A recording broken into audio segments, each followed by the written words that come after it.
Hey y'all, today we're going to be talking about MTV's Butthead and Beavis spinoff, Daria. So I'm super duper late to the party. This show literally came out in 1997, and I discovered it because I saw a few clips of it floating around on the app, and I thought I'd check it out because I am a mega lover of sitcoms and cartoons.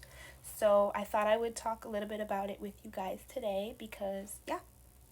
So I'm actually on my way to go hang out with my family in a little bit, so this will be kind of a get ready with me chat about one of my favorite sitcoms slash cartoons ever. So I might be doing a little something with my face, but nothing too crazy while I talk to y'all.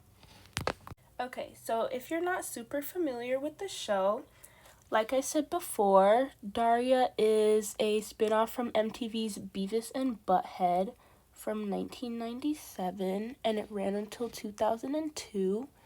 And the show features main character Daria Morgendorffer, who moves to a new town called Lawndale, and she's trying to navigate being a teenager at Lawndale High. And basically, she's a pariah. She's got this really snappy attitude, very cynical and sarcastic, and basically the entire town is supposed to represent the superficial, shallow, and stereotypical aspects of society today. I think this show is super duper timeless because a lot of the things that they speak about and almost mock in like a biting tone that's masked by the comical aspects of the show are still prominent in society today. I forgot to say it, but what you saw me do just then was my first layer of mascara, which is the Last Sensational by Maybelline, and a little bit of highlighter in between the corners of my eyes and under my eyebrows. So now I'm going to go in with my second layer of mascara, Lash Paradise Waterproof. Now I'm going to talk about some elements of the show that I thought were effective and some things about the show that I thought weren't effective for the narrative.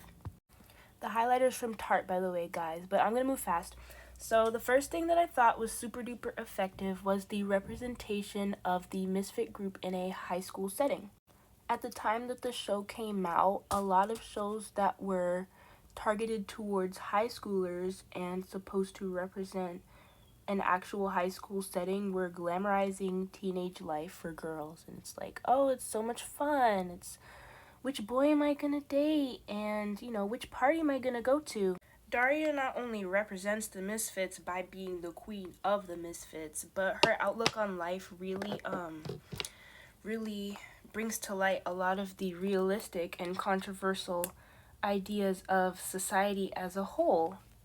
Which brings me to another thing that I think they did well, which is the presentation of allegories and realistic topics that were shown in the show in like a really funny and humorous but also blunt way. Elf No Budge retractable eyeliner for the waterline. The only thing that I think the show did that was not as effective was limit Daria's emotional range in the beginning of the show. Like season 1, she was just very dry, which is why I think a lot of the fan base thought that she was kind of a mean and crappy person, and it led them to not really like her that much.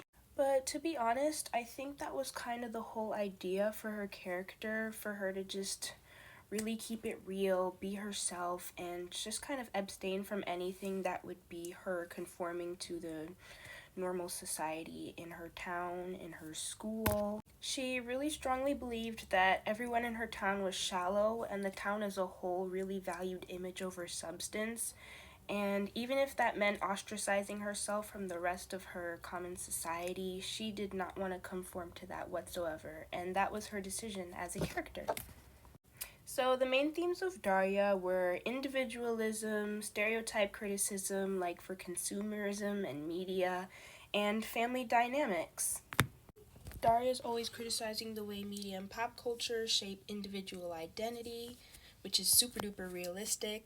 Daria's family represents the modern family, which is under strain because of society's expectations of them today, like the workforce and everything.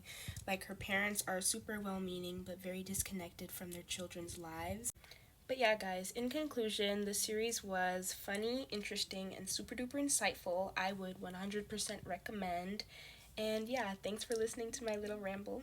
And I'll catch you guys later. Bye!